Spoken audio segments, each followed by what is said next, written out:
Hello, welcome back. It's week 43 on Out on That Line. I'm Geoff with my co-host Alex. Alex, how you doing this week, buddy? Fun fact, 43 is the age that the psychic told me I would die at. Wow. That's a really great way to kick off the pod this week, my friend. I think so, because, spoiler alert, it's about to get a whole lot more positive from here. There's a lot of excitement coming from your two favorite friends. Okay, well, what are your plans for the next, 12 years? I mean, kind of puts a limit on things, right? To quote the Joker, do I look like a guy with a plan? You look like a guy with a podcast. I was just about Two to of them say, even. I'm a guy with a podcast. It's pretty much all I'll be doing for the next 12 years. Well, that's a very morbid thought, you know? Yeah, but making it to 43, but, I guess it's older than they made it in, like, the Middle Ages. Very true. And she seemed very sure. I was like, "Are you positive?" She's like, "Yeah, pretty positive."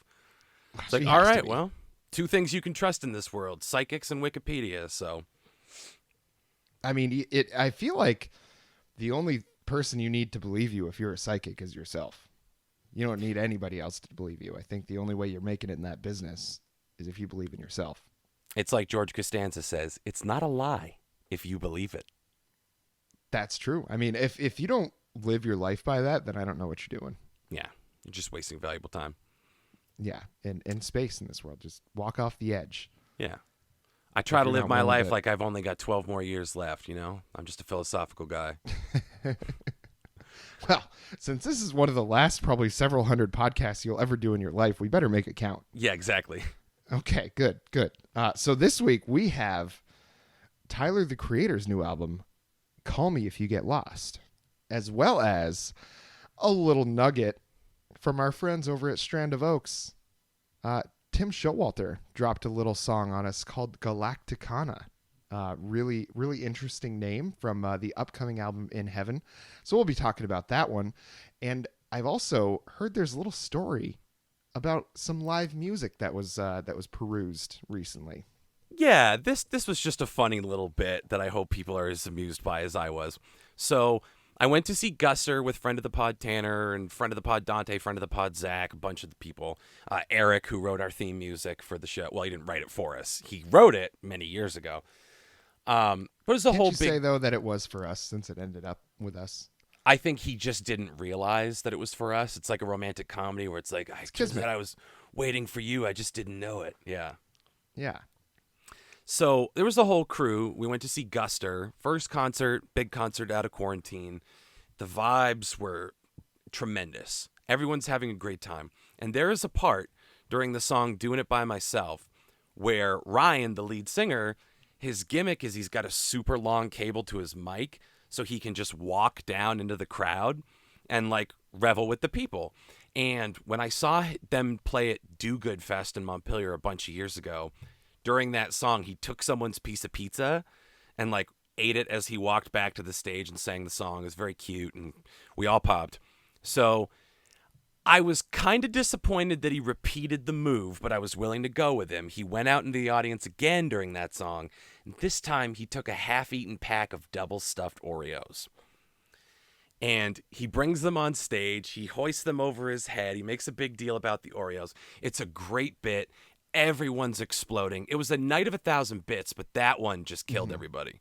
Because I know you're a big double stuffed Oreo enthusiast. Oh yeah, I would have killed him if he. I don't care who you are not touching my double stuffies, baby. Well, it sounds like you're going to sympathize with the guy he stole them from then, because at the end of the show, this dude just comes barreling down, hell-bent for leather. Like, as they're starting to strike the instruments, he's like, nope, I'm not going to miss my window. He gets back down to the front and is like, hey, think I get my Oreos back there, buddy? And I just wanted to shake that guy and be like, those are the most famous cookies that you'll ever be around in your life, and you're thinking about eating. You want to get those back? Fuck you. They were a gift to Ryan. You just didn't know it. No, see, I absolutely sympathize with Oreo Man because Oreos are one of the most delicious things in packages. You know, there's many things like mangoes are delicious, bananas are delicious. There's a lot of things that are actually, healthy for you, whatever. As far as the bad shit goes, Oreos are top of the pops, baby. Double stuff Oreos, especially so. If someone, and I don't care if it's Claudio from Coheed, if he tries to get his dirty little paws on my Oreos, I'm saying hell no, brother. Hell no. I'm going to pull every last curly hair out of your head if you think about doing this ever again. Wow. Wow, that's strong. I just hope I get into a position of influence someday so that I can make that exact scenario happen and see how serious you were about this. Yeah, you try it. All right. Yeah. All right. Be 235 pounds of pure rage coming straight at your face, buddy. No. Okay, so I got a question for you pertinent to Oreos. How do you feel about Hydrox? I don't feel good about Hydrox. They're just not what I want them to be. You know what? You know what I heard though, and this could be just absolutely incorrect. I did no verification at all of this, but Hydrox was first. I heard that as well. And Oreo took the recipe because it wasn't trademarked, or they made something just different enough that it didn't get like popped by the trademark office if it even existed back then. But Oreos were the imposters. Yeah. Apparently. Yes. Which, I mean, in this case, the imposter was better than the original, I gotta say. I mean, far, far better. Oh, yeah, we'll take it. It's like the rapper Rick Ross ripping off the real Rick Ross. Like, where does it start and where does it end? Yeah, the rapper Rick Ross is the better version. You know, is clearly what we're coming to here. And I mean, if you even think about saying Hydrox, take all the Hydrox from me you want. Get those things off my hands. If I'm at a concert, I guess I'll bring Hydrox just in case you've staged something. I'll never bring Oreos to a concert. After hearing about this, I wouldn't stand for it. All right. Well, Guster is on blast. You guys fucked up. You shouldn't have taken the Oreos. You violated the oath of the Brotherhood. And fuck Hydrox. I think that's what we got out of that. Yeah, we learned a lot. Yeah. In the first few minutes of the podcast this week. That was very informative, very nice. I learned a lot about you and your love for Oreos. I hope you did. And I can't wait to do something with this. Yeah, whole sleeve or die, baby. That's how I feel about it. There's a piece of merch for the show, whole sleeve or die. They might have that trademarked. I don't know. So anyway, you want to pop over to our buddy Showalter? Yes, a fellow Austinite, Tim Showalter of Strand of Oaks. We've talked about him several times. A big favorite of mine. I know Alex is pretty fond of him as well. Has released the new song Galacticana, and it is every bit of weird psychedelic Strand of Oaks that I wanted it to be. He definitely has put out some like real rockin' songs, especially on like the album Hard Love. But he's kind of really skewed into this like psychedelic territory, like sort of like the Flaming Lips, but a little more rockin' than that. A lot of Pink Floyd influence and bands like that.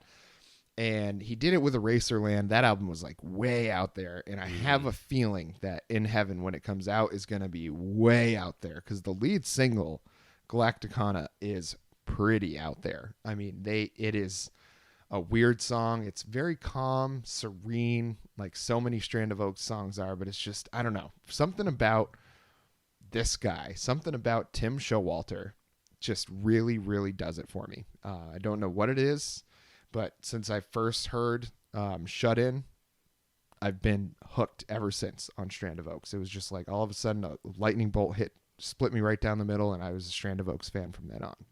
Well, that's the thing about Shut In. It's like a song that's very mellow and restrained. It doesn't like hate fuck you with the volume of and like fullness of its sound, but it's a song that rocks, but it's very dreamy and vibey. And that was a lot of Eraserland. That's a lot of this song too, Galacticana, because it started out and I was like, oh, how quaint. It kind of sounds a little bit like We Didn't Start the Fire. Like, oh, that's cute. Mm-hmm. And then like as it hits the chorus and as it goes, it rocks, but it's like that dreamlike Floyd kind of thing where it's not, I mean, how do you make like little waves and shimmers and psychedelic flourishes rock? I guess you have to ask Showalter because he fucking did it. But yeah, it's great. He sure did. Yeah, and he's going to have, so like he did on Eraserland, he's going to have Carl Brommel from My Morning Jacket on there. I think a couple other members of My Morning Jacket as well. James Iha from, is that how you say it? From Smashing Pumpkins is I going to don't be know on how a you couple of pronounce it. songs. And also going to, I guess, lay down some like tasty guitar solos at a couple spots on the album. So like there's some kind of heavy hitters that Tim Showalter is involved with musically, and him being on Dead Oceans, that label is like, I mean, that's just a murderer's row of incredible artists. So I'm sure he's got no shortage of people to pick from that he wants to work with. Imagine him doing a song with Phoebe Bridgers. I was just about to say. Yeah. I thought about it. I was like, that's so obvious, though. But then I'm like, well, that's why it's obvious, because it's the fucking, it just feels so right. Yeah. They would probably make a kick-ass song together. Tim Showalter would definitely not smash one of his guitars, though. He loves those things. So I follow him on like every bit of social media that's possible, I'm pretty sure. And he is a gearhead. Like, he loves guitars. He loves guitar pedals. He loves synthesizers. Like, I don't think he would do it because he's against guitar smashing, because I think he's absolutely for that. He just would not ever want to destroy one of his guitars. No. They mean too much to him. No. And, like, to be quite honest, I love Phoebe Bridgers, but I think the SNL guitar smash was a gimmick more so than, an actual expression, which is fine. It's totally fine. But, yeah. So, I can't see him doing it either. But I can see them making music together. And I got to tell you, it feels like home. Yes, it absolutely does. He's also touring. I don't think he's getting any closer to Vermont than Boston. But, you keep that in mind because he's definitely coming to Austin. I mean, he lives here, so he's going to be doing that. Phoebe Bridgers also announced a tour for this year. So, and she's going to do ACL. Yep. I don't want to spoil anything, but there's been talks of enjoying some of that. Amongst some of the members of this podcast. Some of them. Yeah, some of them they'll remain nameless. Yeah. But yeah, there's some stuff to look forward to. Tim Showalter, Strand of Oaks coming out on October 1st, so a bit of a wait there. Kind of sucks. But it sounds like he's going to be ripping a lot of those songs live from now till then. Also, Phoebe Bridgers going on tour, Coheed going on tour. There's a lot of stuff happening the end of this year. So like, save your pennies so you can buy your tickets, take the ride, kiddos, because it's going to be a good run to the end of the year. Amen, brother. Amen, brother. All right. Well, I mean, we're cooking right along here, but if you're ready to talk about the album, I'm certainly ready to talk about this album. I guess if we have to. Tyler, the Creator. Not someone I was super familiar with before. Like, obviously knew who he was. I mean, I think it's impossible to pay attention to music in any sort of capacity and not know who this guy is. But as far as musically, just hadn't listened to a ton of his stuff. Just came out with his newest album, Call Me If You Get Lost. What was it, 2 weeks ago? Something like that. Week and a half, maybe. Yep. Yeah. So very recently, still very, very fresh. It is, I feel like with him, it changes, like, because of the stuff I've heard, like, and even on this album, there's so many different influences going on, so many different things happening all at once. Like, he's not always on the cadence you think he should be lyrically, but it always seems to still work. He just seems like a very, very talented creator. And I think it's something, this album in general, to me, was kind of spoke a lot to his versatility as a musician rather than just a rapper, because I definitely don't think that hip hop was the only music represented on this. There was some R&B, there was some jazz. I mean, there was some just a little bit of straight up kind of easy listening rock and roll on here. I mean, it was along with some real good, just lyrical hip hop on here. I think overall, to me, it was a great experience, especially after last week's kind of letdown with the cat. But I really enjoyed this one all the way through, and I think it's going to be one that gets put in my rotation and maybe even like is a contender for my album of the year. I'm just going to come out and say it. Well, as long as we're making admissions like that, Geoff, the most fickle man in the universe over here is once again updating his pick of album of the year to beat. And it's this one. This album is so fucking absolutely tremendous because, like you, I didn't listen to a ton of Tyler, the Creator before. Familiar, heard a bunch of things, probably listened through to some of the albums Like I know I listened to Igor like once through, but it was while I was in the middle of doing something, wasn't in the Mhm. frame of mind to listen to it, and it just faded away. And that's my mistake, because if you set aside the time and you throw on the headphones and you just listen to it start to finish, it is so fucking good. And then you go and you look up things along the way, and like he's a notoriously private person, Mhm. so you honestly get to know him better through his music than anything you're going to read on the internet. Like this is where he gives it to you, is through his medium. And that's why I think it's such a great album, because it's the culmination of a lot of different things in his career and his personal life. And we can get into all of that. But Mhm. I think this is the one. If Igor didn't silence the critics, then I think this is the one that's going to. There's nothing you can come at him for anymore. He has tied up every single loose end with this album. Yeah, and I think there was a lot of people saying he wasn't like that good of a rapper. He was a very creative guy, but he wasn't that good of a rapper. Straight to if he were to just like straight up have a beat and have him just put lyrics over it and that's it. No like musical flourishes or anything like that. I think that was the criticism of him, was that he wasn't capable of just like being a rapper without anything else helping him. And I think he proved that wrong several times over on this album. I think what he did was prove that he's like, yeah, I can do that. I want to do more than that though. He was like, I'm capable of doing that, but just like Lil Wayne did, just like Prince did, just like Bruce Springsteen has done. Like there's you don't have to stay in a box. You don't have to stay in just where people think you should be. You just get to do what you want. And if you put the right amount of heart and effort into it, you could come up with something like this. And this album, I think, is a culmination of some anger from him, as well as just him wanting to kind of prove people wrong. And I really, again, I think just like you said, I don't think there's any sort of criticism left that you can have of him. I think what he did with this album is a pretty incredible achievement. Yeah, and I get that there are people that don't like him because he's a controversial guy, but he addresses that. He addresses people that want to put him in a box, detractors on all sides for different reasons, and we'll get Mm-hmm. into all of that. Um, I don't know. It's tough to say more without just like getting into the specific songs, because like looking at the album as a whole, I mean the way that it's designed just feels like this long conversation, this catch up with like what he's been up to since 2019, and just like the narrative device that I love that he's done throughout this entire album is the songs seamlessly transition into one another, and then there are these like talking bits that come at the beginning that kind Mm-hmm. of let you know that a new song has rolled over, and it's like an absolutely perfect curated narrated experience. And I like, let's just like dive the fuck in, because at this point I don't know what else I can say, Yeah, and keep it let's do it. vague. Yep, let's do it. So the first song that we picked, as we did our six picks on this one. It was tough on this album, but I Yeah. think the six that we picked really covered the kind of gamut of different things that went on this album. So I think we did a good job here. Um, pat ourselves on the back a little bit. Who's going to tell us no? We're the only ones on here right now. Yeah, goddamn it. So, yeah. That song, What's Your Name? And I say it like that because it's spelled just WUSYANAME, all as one word. And it is, I think he does a great job at like just saying like, this is who I am. Like that's how I would say that sentence. So it's like, that's what I'm going to name the song.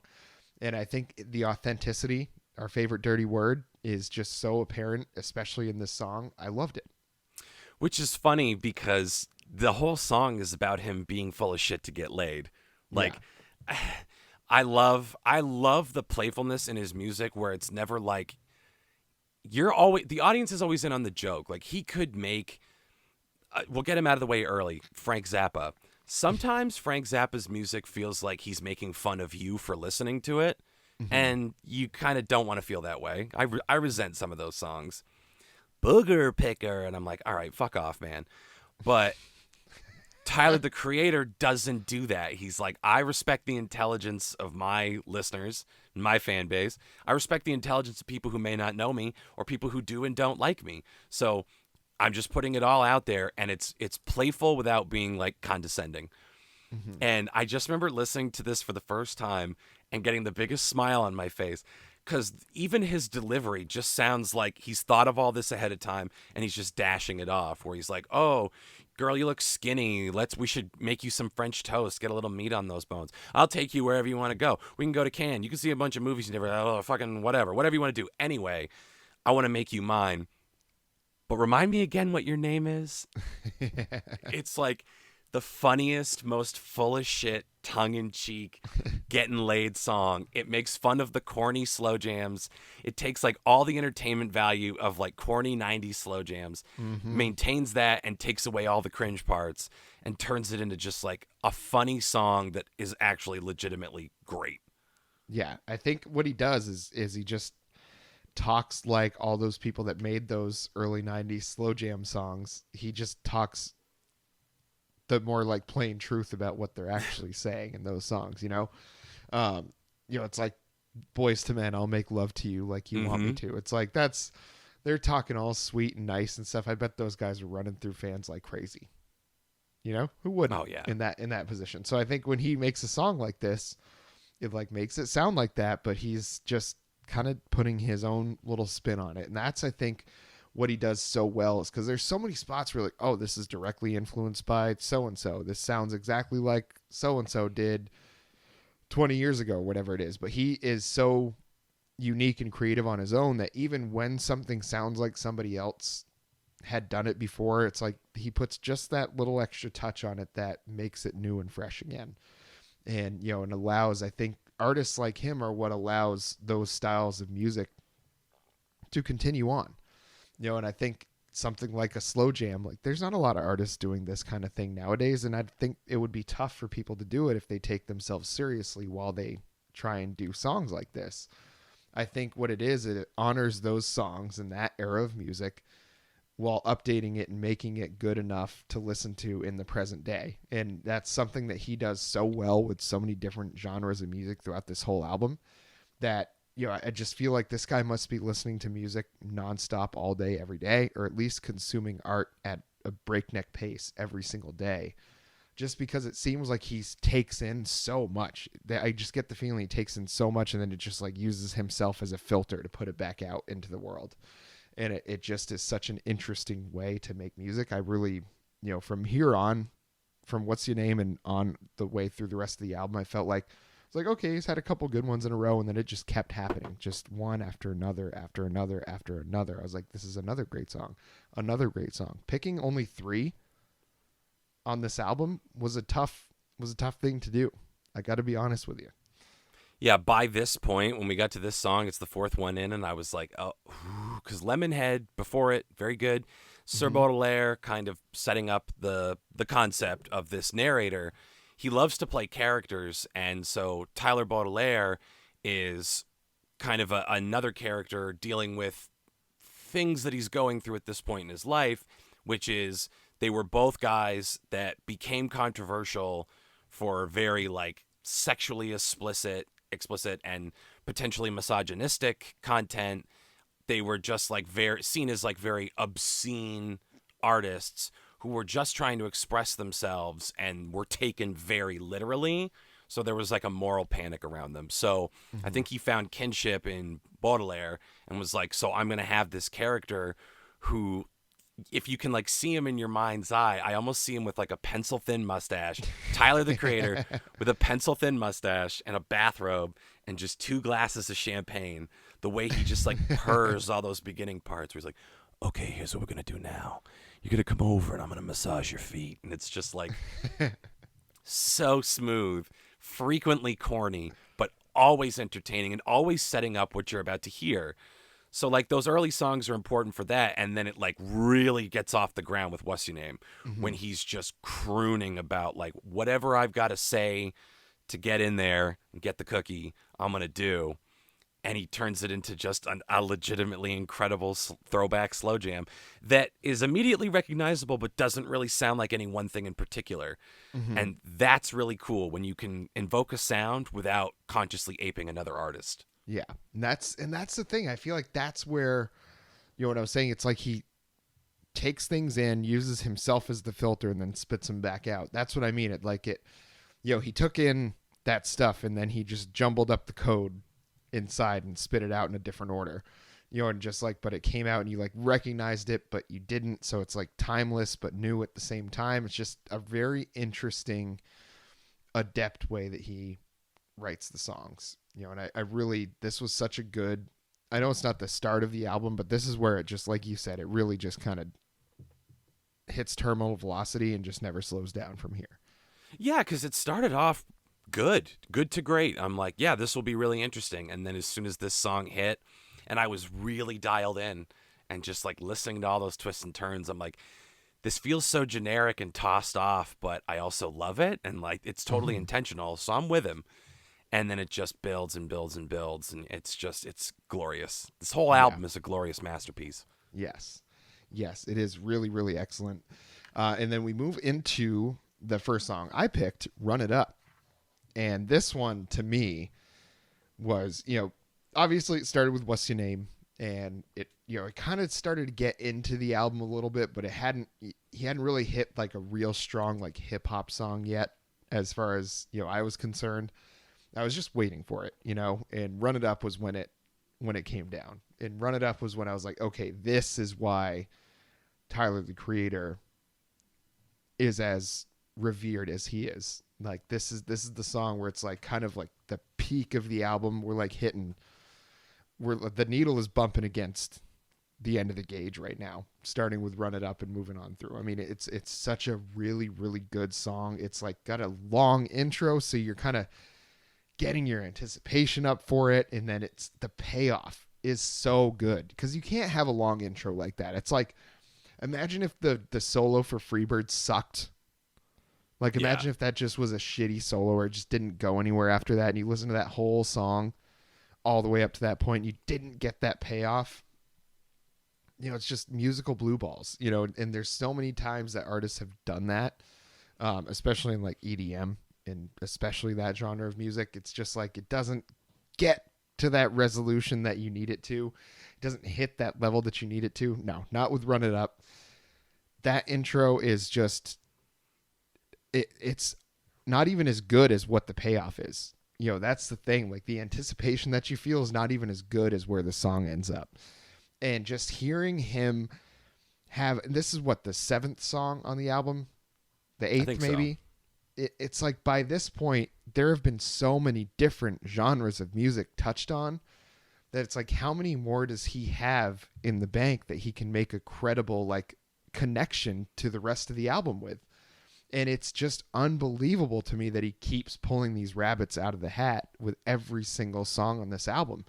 And Run It Up was like, I didn't think it was going to be very good. It was just like, okay, well, there's some talking. All right. I like the line where they say, for us, the sky is just what we stand on to reach the beyond.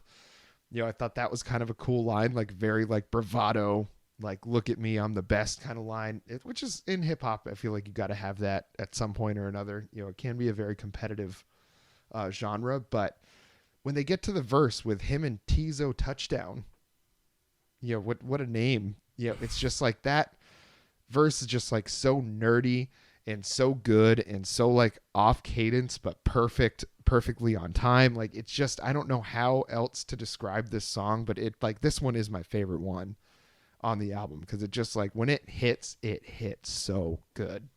Well, and the fact that you can't properly describe all the things that are going on and like these little like weird flourishes that he does, like, very much the point and very much the subject of the song. Because I'll be honest with you, the first time I listened through, I was like, Run It, like, the only note I had for Run It Up was, it's a jam.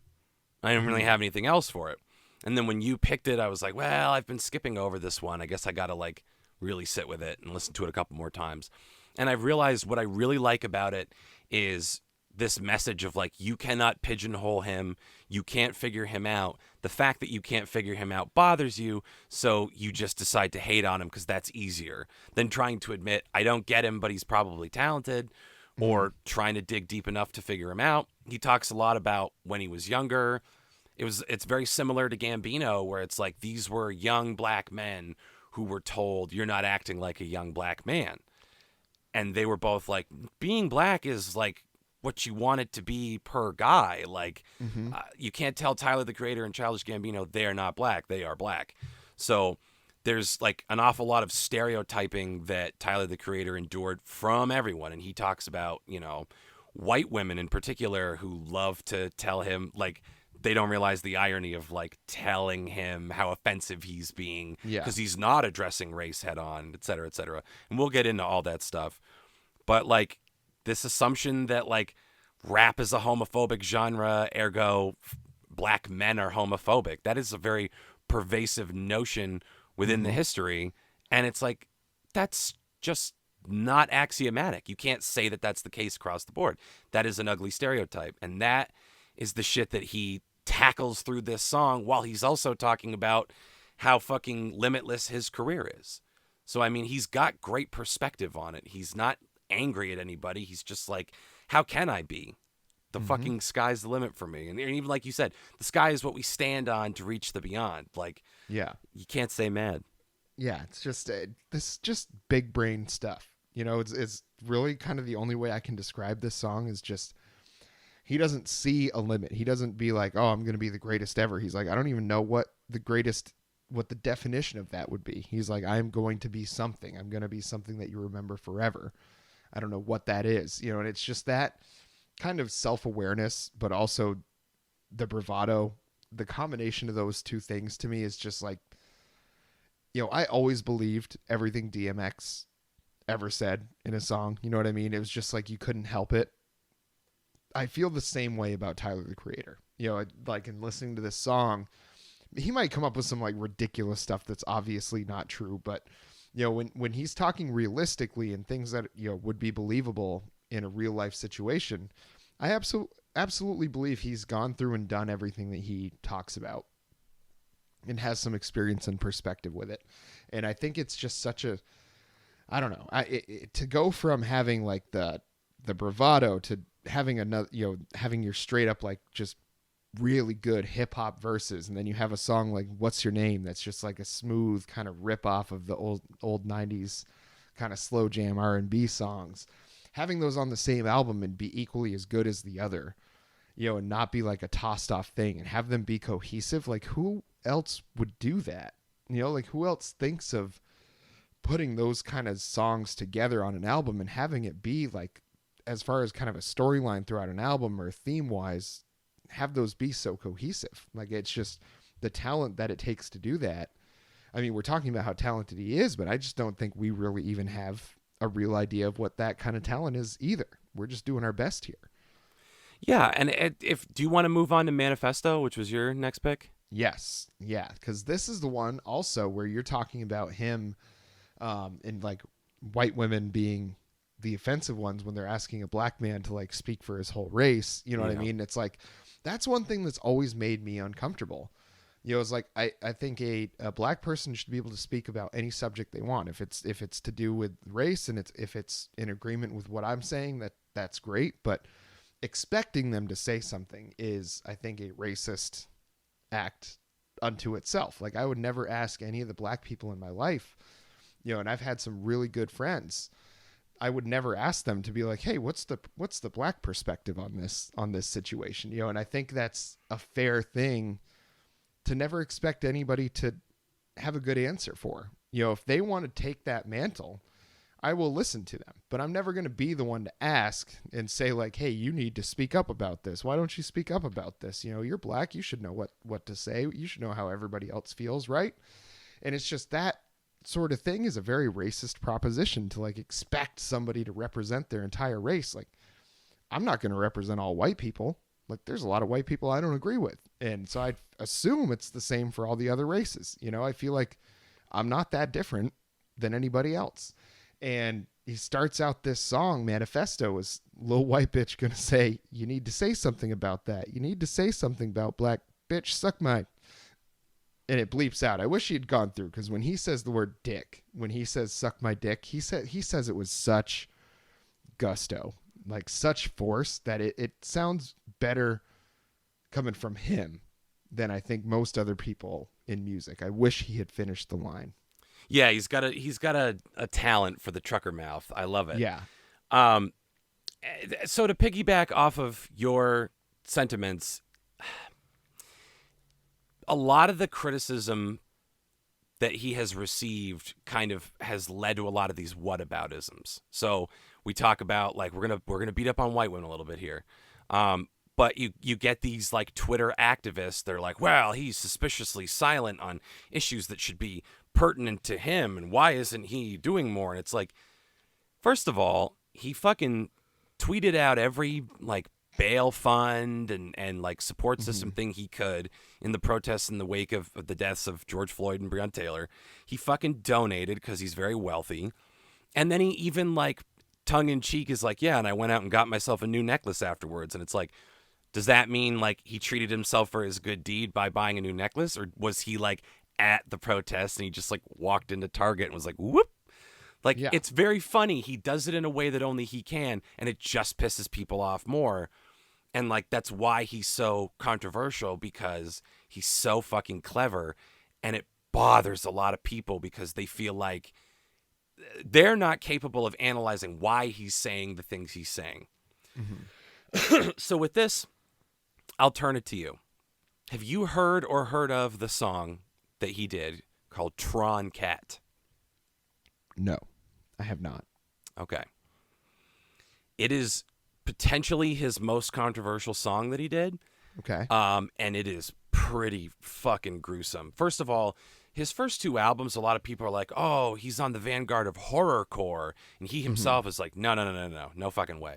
And I don't know why he's like trying to run away from it, because it's exactly what it is. But Tron Cat is a horrorcore song that is filled with all this like disgusting, revolting imagery about like, oh, I have a rape dungeon and I'll have sex with women whether they say yes or no. Nope. And like all the people he wants to kill and how he's going to do it. And it's just this like totally gruesome. There's like fucking homophobic slurs and shit. It is a wild song. So you could look at it, especially if you just read the lyrics, you could look at it at face value and be like, okay, well, he's just like, what is the point of this? Right? But the more you listen to it, the more you really listen to what he's saying, the music plays an important part in it. This is a nightmare for him. This isn't him bragging about, like, he's not glorifying all these things he's singing about. He's saying these are horrible, dark thoughts that I have because I'm stressed and depressed, and this is the evil that lurks in my mind. And rather than pretend it doesn't exist, I'm going to put it out there for you to experience it, to see what I've been going through. So I don't feel like I'm getting away with something by saying the 6-letter gamer word that starts with F. It's not like Tarantino saying the N-word. You know what I mean? You look at him and you go, why in Pulp Fiction did he have to do the dead bleep storage monologue? You could have found a different way to do that. And I'm not here to be like, cancel Quentin Tarantino, but like I have my questions about why that was necessary. Yeah. But I look Cancel at a that song, moment at least. Yeah, let's reevaluate that moment. But something like Tron Cat, while like fucking stark, I don't think was him being cheeky. It was him being really vulnerable. And everybody's been trying to cancel him, as he says in the song, before Twitter was a thing. People would come and protest his shows live and in person. He was banned from entering the UK during Theresa May's premiership. So like he's been a controversial motherfucker that people have been coming after because they don't understand what he's trying to say and what he's trying to do with his music. Yeah. And that, I mean, I feel like there's a lot of folks that probably have been in the same boat as that. You know, there's a lot of the people that we've looked back in history as some of the most important, like, kind of movers and shakers of our government and things like that. Now, I don't know if Tyler, the Creator, is ever going to end up in that sort of situation, but as far as that specific situation with him being misunderstood and what he's trying to accomplish with his art, you know, I feel like that happens to a lot of artists. You know, I feel like when you have something so personal that really only you are the only person that truly completely understands where you're coming from when you're talking about that subject, you know, it can be tough to get that across to other people. And if they're taking everything at face value, that can be really dangerous. And I think that's a problem that a lot of people have, not only with just music, but, you know, the ability to spot and accept nuance, you know, I think is an issue a lot of people have. And I think he is a very nuanced musician and a very nuanced human being in how he reacts to situations. What he talks about in this song, basically saying like, where's the line? So I just tell these black babies they should do what they want because they, it's people get mad at him for that, but he's like, be your own person. Like, don't, being black, it's not a monolith. It's not just a one thing. It's not, you don't have to love these things and hate these things just because you're black. Be your own person, and we will all, like, if we all show strength and individuality, we'll show strength as a collective. And I think that's his idea, and that's his thought process behind a lot of this. And it's, to me, that makes the most sense. To me, that makes the most sense of how the world moves forward best, is if everybody just becomes the best of themselves, then we're all going to be better off. It'll be like the rising tide that lifts all boats. And I think that's what he's getting at with this manifesto song, is that I'm not going to tell everybody how they should live. My only piece of advice is live how you want to live. And people get mad at him for saying that, and, because they're like, no, you should tell them they have to do this and this and this. And he's like, no, that's how we end up with a society that doesn't think for itself. That's how we end up with a person that doesn't learn from their mistakes, and because they're being told like that's the right path no matter what you do. And, I think it's a really important thing. And among an album where he had, a fake 90s R&B song and Run It Up, where it was just like a really strong hip hop song. And he's got a political message here by not having a political message, which is a really interesting touch, that he says all this stuff without saying really how he personally feels about anything politically necessarily. He's like, I'm going to feel how I want, you feel how you want, and we should all just stop worrying about what other people think. Well, and I slightly disagree that it's not politicized, because we have politicized intelligence and discourse. And I don't mean to be one of those people that's like, because Alex Jones got taken off of YouTube. If he hurts your feelings, don't watch. Like, that's not my argument, but it's to what you're saying, which is the more that we lose our ability to have nuanced discussions and it becomes paradigmatic thinking, then we've lost the ability to think for ourselves. You're being given an opinion to parrot, and you're locked in, and it's it. And people do it. I don't even want to say both sides. It's a spectrum. People get very, very locked into their worldview and don't challenge it and don't allow themselves to synthesize their own opinion. It's easier to take what a compelling argument is giving you. And this manifesto is warning about that. He's saying that in all art, freedom of total expression is important, but in few genres is it as important as rap. In rap, you have to have your voice. You have to be able to express what you're thinking and what you're feeling, or people will smell the fakeness from a mile away and they will laugh you right out of the scene. And I don't even think, as much as there might have been pressure for him to maybe like tone it down a little bit, I don't think that was ever an option in his mind. I don't think that was ever a struggle. I think he knows exactly what he's going for, and it's absolute expression, and that's a very important thing. So that's my little soapbox. Yeah, and I think it's just really, I don't know. This song was just really, really good. This run of, like, I think it's 3 in a row. Run It Up, Manifesto, and the next one you picked, Sweet / I Thought You Wanted to Dance. Oh. That run of those 3 songs is absolutely incredible. It's like you think you're hearing the best song on the album as you're moving through the album. It's somehow he just like adds something else. It could sound completely different, but it's just like another thing that gets you excited about each new song that we come across on the album. And Sweet, for me, it's another one of those just beautiful little slow jams. Oh, it's so fucking smooth. It started out and I was like, oh my God, we're going to get smooth Tyler. As an aside, Brent Faiyaz is somebody I guess I need to check out, because I've really enjoyed everything I've seen him in. So I guess I need to check out his solo stuff. So shout out to him. This is such a sexy yacht jam. And again, it's like that sticky sweet, like yacht, adult contemporary, but like 90s R&B sentiment. Like, you're so sweet, we should call you Sugar. It's cute. But then it becomes like a story of a very intense infatuation. The more that's repeated, like, you're so sweet, you're so sweet.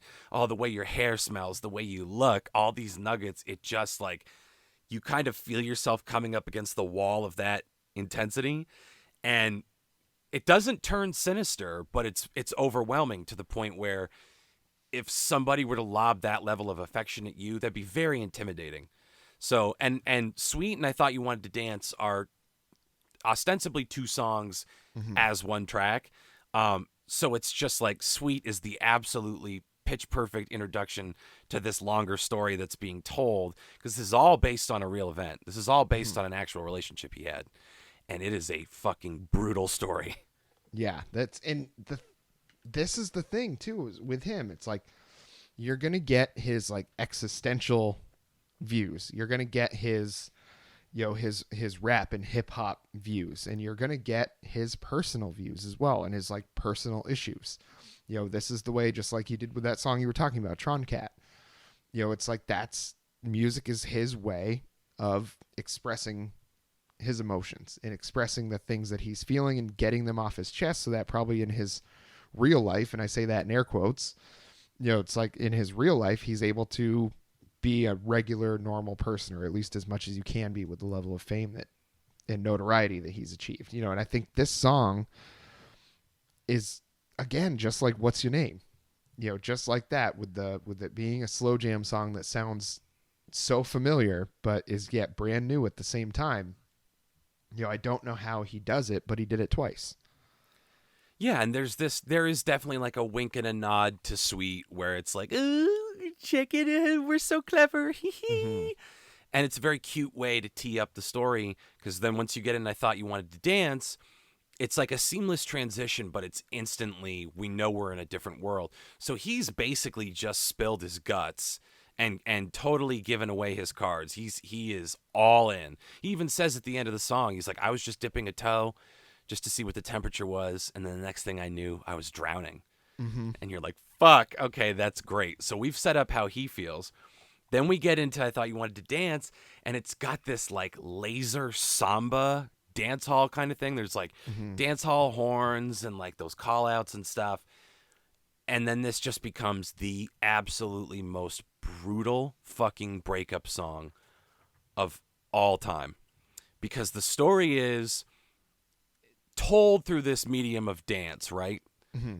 So I thought you wanted to dance. Who says I'm not in love? I thought you wanted to dance. And it's basically the conversation between them is like, well, we're both really into each other, but, like what, it's this dance that we do around our true feelings, around our relationship status. Oh, but I thought you wanted to dance. And it's this kind of back and forth chase coming to a head, because she's like, yeah, so listen, you're a really great guy, and my energy kind of gravitates towards you, but I'm going to work shit out with my actual boyfriend. I'm going to stop cheating on him, and we're going to give this an honest try. I'll see you later, dude. And you just listen to his heart shatter into a million pieces. It's all right there. Yeah, this was not what I expected. At first I was like, oh, this is really nice. Like he's really expressing himself in a way that Tyler Creator can express himself. I was like, this is a really nice song. Whoever this is about is a lucky lady. And then you get to the second half and you're like, oh, so this is not. Now I see why he's got a little bit of anger pent up. Is because he's probably got to deal with fake situations like this pretty often in his life, and this happens to be the one that he decided to kind of put on blast. But it's just, honestly, it's about the timing. I ain't mean to lead you on, because him and I got some things that we're trying, but my energy belongs to you. I want you so bad, but not too fast. It's not your fault. We can't pretend, because we both in the wrong. And it's just like, that's also her blaming him, saying like, you're wrong for this too. I don't know. I didn't get any indication earlier in the song that he knew that there was another person that he was in fact in a love triangle rather than. Well, the story carries over into my last pick, which like I guess we can kind of slide them together a little bit, but just to move to spoiler for that. Yeah. The song Wilshire, it was one of his good friends, because he talks about like, this was my buddy, and he had this amazing girlfriend, and we kind of clicked right away and carried on our little thing in secret. and everybody definitely knew. And then in the end, she was like, you know what? I'm going to work things out with him. And I was left by myself with no friend and no girl. And that's kind of the idea that we get at the end of I Thought You Wanted to Dance, where it's like, blame it on shitty timing. If I had found you before my friend did, maybe we would have lasted. If I, like in the cosmos, we just didn't tumble into each other's lives at the appropriate time. But I absolutely love, there's this kind of like non-judgmental, very friendly and sweet, but bittersweet promise at the end. I'll save a dance for you.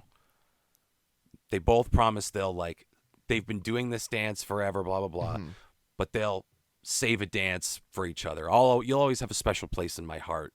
And at some point we'll have an opportunity to just like reconnect and remember how good we made each other feel. And that's enough if we can't be together. See, that to me that's terrible. That's bad on both their parts, It's brutal. I think that's something that he's also willing to do. He's not afraid to look bad in a situation. Like if he's the one that acted like an asshole, he'll fully admit that. But it's just like there's that thing where it's like she still wants to work it out with his friend, and then they're kind of saying, maybe we'll link up again in the future. It's like it's not putting a whole lot of faith in the thing that she's breaking things off with Tyler the Creator for. You know what I mean? It's not really putting a whole lot of stock in that working out if you're saying like, oh, well, I'll always hold a candle for you. Which is true, but maybe that's just like something people say. You know what I mean? Like not to I guess, yeah, that plump myself up You're here, right. but a girl that I dated basically said that right before she got married. Like expressed like this kind of like one that got away sentiment, and I'm like, well, A, you should have your head examined if I'm the one that got away. Oh, come on, buddy. B, You host you're about two to podcasts. What's that? You host two podcasts. Yeah, okay? that's you're goddamn right. I do. Yeah. I'm Don't a sell podcast yourself short. You're a juggernaut. tremendous slouch. Gambling is illegal at Bushwood, sir, and I never slice.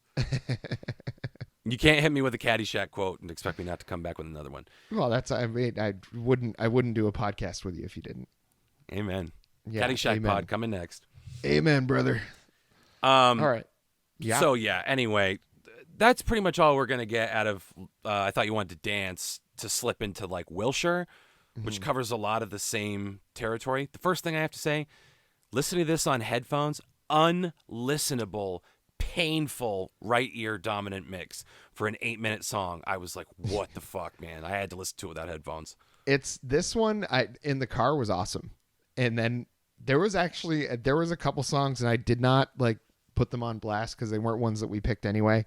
But there was a couple mix issues on this album, which I think, it still puts it up in my, like, some of the best albums of the year so far for me. But it does, like, keep it from being, like, a lock to be in the end of the year best albums selection pool for me. It's like, it's up there right now, but we've got a whole second half of the year to listen to some other stuff, and there's some big ones coming down the pipe. So I think the mix issues on this one were just like, it was enough that it really kind of kept me from saying this is like the best one of the year, and kept it at one of the best of the year. If people follow me on that distinction. Yeah. And I kind of looked at some of the mix issues, and I'm like, well, how much of this is intentional? Like a slight troll, you know what I mean? It could be. So like not knowing that, I don't really hold it against the album, but like this song, I just like was borderline offended by how bad it was assaulting my right ear. I just like ripped the headphones out. Like, what the fuck? I wanted to listen to the song through the headphones. You get the fullness of the sound, but whatever. So I had to punt and just lay my little phone on my chest like an otter and listen to it that way. But this is essentially an extension of the story that takes place in Sweet I Thought You Wanted to Dance. And it fills in those gaps. So basically, like over the course of 4 verses, it's just him talking about how his friend had a girlfriend, he met her, sparks flew, and then they carried on this illicit relationship where it's like they'll spend days together. He introduced her to his mom, and they got along. His mom is a crazy character. Yeah. Yeah. So, I mean, like, he let her in. He's a notoriously private person. There is next to no information about him Mhm. out there. Like, it's what he chooses to give. And he chooses to give a lot on this song as a means of closure because it's fucked up. Like, he knew she was in a relationship. I think they were both banking on the relationship to fail, but neither of them was being particularly realistic about their chances. He's thinking, like, is it worth losing a friend? And then he goes, yeah, it is. It would be worth losing my friend if it meant I could be with her. And then in the end, he winds up alone. They go off together. They really fucking did him dirt. They did the friend dirty, even though he's culpable for making her unhappy. Mhm. But it's really just a bunch of people, by Tyler's own admission, who are bad people who made mistakes and all got hurt. And he spreads the blame around even 3 ways. Yeah. And I mean, some of the lyrics in this one are so clever too. I mean, it's another like kind of slow jam. You know, it's like a real like lo-fi. So it's more Mm-hmm. like lo-fi hip hop than it is slow jam. Like You know, bedroom it's pop. not. Yeah, yeah, yeah. That's a good way to put it. You know, and I think it's a really soothing song if you're not really paying attention to the lyrics. But as soon as you pay attention to the lyrics, because he's also got a very soothing voice when he wants to. It's like Mm-hmm. so deep and kind of gravelly, and like when he's not like barking at you, it's a really like kind of very mellow, calm sounding voice. And this song especially is like could lull you right to sleep if you weren't paying attention to all the lyrics. But it, you know, it's just the way he talks about her paints such a picture. It's just a story, you know, much more so I think than Sweet slash I thought you wanted to dance. You know, this is a storyline. This is going like the Yeah. blow by blow kind of every little thing and how it happened, how it started. Like they met at a dinner and they were like eye fucking each other at the table and no one noticed. And you know, it goes on and on from there, and like convince him to come to my city so that he can bring you along and we can chill. You know, just like all these little like things that happen, you know, they happen in real life, you know, and you know, when they're talking about how he's like, oh, make sure you're deleting these messages. And she looks at him like, duh, bitch. You know, like, Yeah. of course I am. You know, it's like they know they're doing something wrong, but it doesn't sound like they ever like fully went all the way and like made it a totally real thing. It's like just words and some stolen glances at this point, you know, not necessarily like a real physical connection, you know, and they think that makes it so that it's like okay. And it's like they don't have to feel as guilty about what's happening. And it's just like, I feel like it's all those mental gymnastics you go through if you're in a situation like this to convince yourself that what you're doing is not a really like scum shit move like that, Mm-hmm. you know, and not something that's going to like end up blowing up in your face. Like it's just the self rationalization that humans are capable of achieving in situations like this is always astounding. And you know, to make it a really good song as well is a really quite an achievement. I really enjoyed this one. Well, and he even says, he's like, man, the things your brain will try to convince you and how quickly you will lose your morals and your senses as soon as there's just like that energy that's there. He brings up that Mm-hmm. concept of like, it's the je ne sais quoi. Like, you can't really define it. If you could say it's a great ass, then, you know, there you go. Find a way to avoid it. But it's a magnetism. And Mm-hmm. he speaks about that magnetism very metaphorically on I Thought You Wanted to Dance. And Wilshire is just like straight up the facts. And you're right. They know what they're doing is wrong, but you hear him with the mental gymnastics because the song is all over the place. Where 1 minute he'll be like, "It's their fault." No, fuck it, it's mine. No, wait a minute, what am I talking about? Like, it's very stream of consciousness. Mm-hmm. So it's you get the story of the relationship, and then in the outro, you kind of get his closing thoughts. It's him kind of, I think, putting the issue to bed and being like, I did something wrong, she did something wrong. You know, a bunch of people got hurt. We're moving forward, but this was formative because this is something I want to express. And the people that think that I just do like, you know, misogynistic and homophobic shit, like, take a gander at this. I'm a Mm-hmm. human being who's clearly trying to tell you something. Do you get it now? Like, does this part of me show you that maybe in the songs you didn't like and thought I was just being offensive to be offensive, that I had something to say, that was me Mm-hmm. expressing myself, not just being a dickhead? You know? I hope people that, even if they hate listen to it to like try to prove their bias, I hope it doesn't work. I hope it's just so Yeah. because it is to me so undeniable that I don't think you can hate this guy, and I don't think you can say that this is bad. This is Yeah. fucking incredible music. Yeah. And I think the only people that really don't like him are other rappers that aren't as good as him. I think is Exactly. really what it comes down to. And he calls But that out. yeah, and I think he's just so good. And it's like describing this like in Wilshire, the way he describes this like game of emotional chicken that they're playing with each other. It's like I think that it's one of those things where they're each one is relying on the other to like cut it off at a certain point before it goes too far. You know, it's like but it's always going to go further and further each time until eventually it blows up like he said it did. And you know, it's just like such a real situation that there's it's so hard to like think that you have a lot in common with somebody like Tyler the Creator, but then he has a song like this and you're like, "Oh, we've all like well, I don't want to say we've all done questionable things like that, but enough of us have done questionable things like that that he becomes a very relatable person with a song like this, for sure." Yeah, definitely. Yeah. And if you can't find something to relate to with him, I think it's just obstinance at this point because Mhm. part of what's so cool about him is he has a really universal view and he's quirky. He's a polymath. Like he's into a bunch of different things, and a lot of it's for effect when he talks about like we're skiing in Gestad and I'm eating Mhm. bluefin with unagi and stuff like that. And he brags about his skincare routine on more than one occasion. So like he's a lot of different things. He's an aggressively talented guy. Mhm. He's extremely funny. He's charismatic. He can act. He's a terrific writer. He's just like a total creative package, and I he speaks to a lot of people through that. Mhm. So if you can't find a reason to identify him or any kind of kudos to give him, you're just being a dick. You don't have to say he's the best. You don't have to say that you love the album, but you have to give this man his kudos because he has Mhm. fucking earned it. Yeah, absolutely. And I've realized we are pretty good on time. Like Yeah. we're kind of right. It's good that we got to the end here. There was one song that I want to mention that we don't have to go over because the only question I had about it was who is it about, but the song Rise was the other pick I had. And that one is just a bop. It's a jam. Yeah.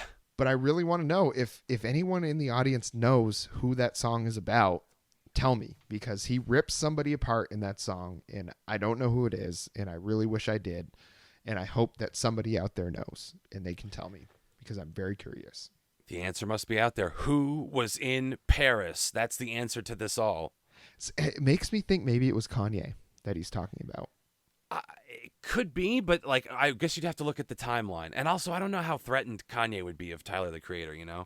And you could make a strong argument that like that's a dead heat between those two. Like who's better, you know what I mean? What about Jay-Z then? Because I feel like that's a very specific line. You know, you thought what's it? You ain't the only gentleman that be in Paris. And the song "Gentleman in Paris" by Jay-Z and Kanye. Mm-hmm.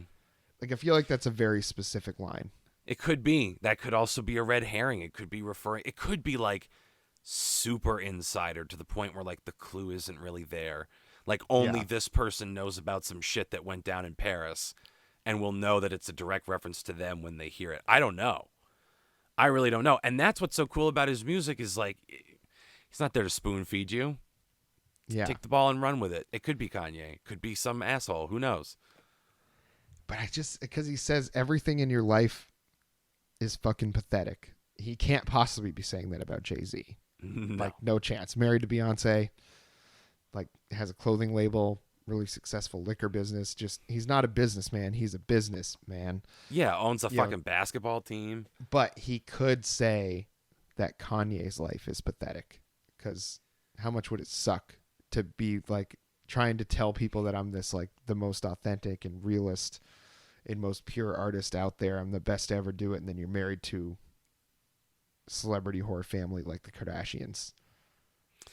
I mean, yeah, there's a lot about Kanye that I think is like happening to and around Kanye because of his condition, whatever you want to call it. Mm-hmm. Because he doesn't think he's bipolar. He 100% fits the bill Yeah. for the diagnosis, and I'm not qualified to make it, but like, it's pretty clear that while he is a creative genius, he's also there is a underlying condition there. And I think that probably made him exploitable. I'm not calling him dumb, but Mm-hmm.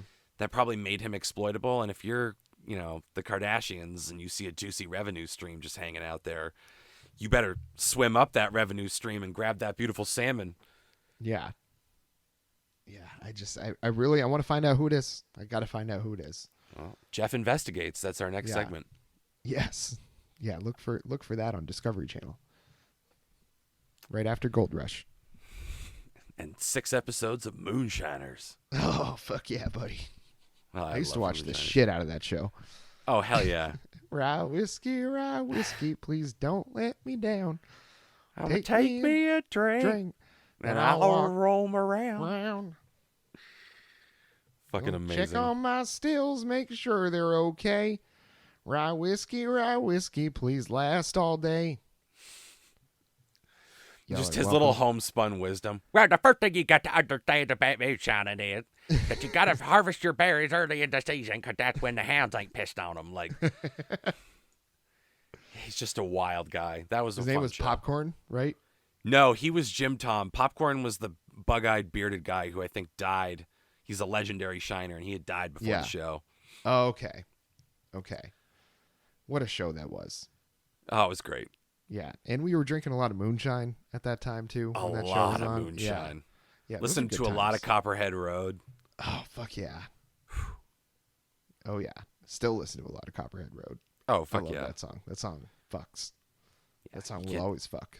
You can't take it out of the boys. No. Well, that does it for the album. I feel like the audience is probably getting restless and they want to go listen to this album because I'm going to go ahead and say stream it. Stream it, stream it, stream it. I mean, Jesus Christ, stream it. What the fuck's the matter with you? Stream it. Yeah, go collect your ducks and go stream this album. Go ahead. Take your shit. Get it together. Put on the album. Get your shit together. Get it together. Yeah, and if you're not going to do it, let Tyler the Creator do it. But either way, listen to this goddamn album. It's that good. Go listen to it right now. Tell us what you want to hear. I mean, I think we have a couple still. Like, there's some albums that have come out. I think that Wallflowers album is out in the next day or two, if it's not out already. So we could probably do that one next week if we want to. But if someone gets us a request in before that, that would be great as well. You just let us know what you want to hear. I have a request Okay. for next week. You know what's coming out Friday as we record this on Wednesday? What is? Sob Rock, baby, the new John Mayer. Oh, okay. I would like let's to do it. that. I would like to do that one while it's popping fresh. Okay, let's do it. So yeah, it'll be a little tight turnaround because it'll be Friday to Wednesday, but I think we can pull it off. Should we get Sister of the Pod, Casey, on for that episode? I don't think she'd do it. I could see if she wants to record like a little voice message we could play. You know what I realized? That was a very ambiguous thing I just said. Wow, yeah. Yeah, The Sister Casey's, the it's spelled the ultimate same. tag team. That's crazy. It is crazy. You want to talk about kismet or serendipity? That's I you and I guess. becoming friends with sisters named Casey. It's like Batman and Superman both having a mom named Martha. That's wild. And Do you coincidentally, think- my mom is Martha. Like, that's crazy. Do you think that Batman and Superman are actually brothers? I think they should do a podcast together.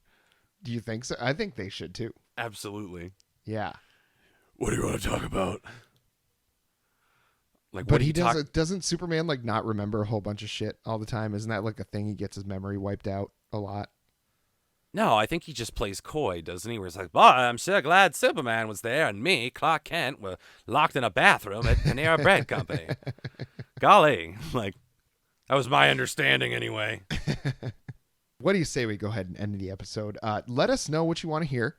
You can send us DM on Instagram at Out on That Line, on Twitter at Out on That Line 1. You can find all of our shows and our singles episodes on YouTube. Search hashtag Out on That Line on YouTube.